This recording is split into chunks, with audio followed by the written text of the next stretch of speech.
Nick Thexton is a Chief Technology Officer at Cisco responsible for video technology. Nick, in what new ways are viewers consuming television?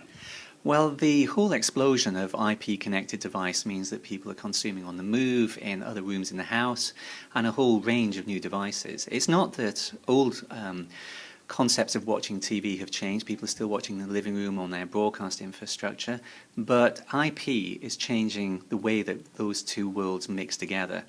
And I think it really puts a big challenge on what happens to technology in the future. And what are the major impediments? Well, the primary issue is that consumers obviously expect their IP-connected devices to work just like television does today. In other words, really fast channel change, the ability to move seamlessly from one broadcast to another. And IP infrastructures are not quite there yet, and that's a great opportunity for improvements in the future. And how do you think unmanaged IP networks will displace traditional broadcasting? Well, I think over time the convenience factor, the quality and choice, will really start to make people work out where they want to watch different types of content.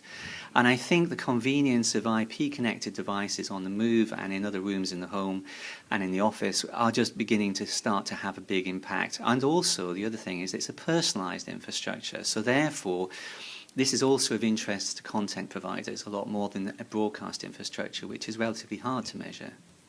And how must producer and consumer thinking change to achieve the benefits?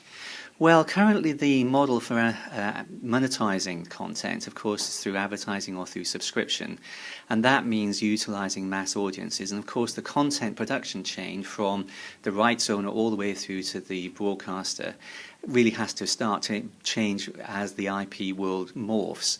And I think that the challenge is to show that the infrastructure around measurement and around analytics is going to help content owners be able to monetize content in that same way. And I think that that's really the change in the pipeline which is going to be most interesting to be seen over the next couple of years.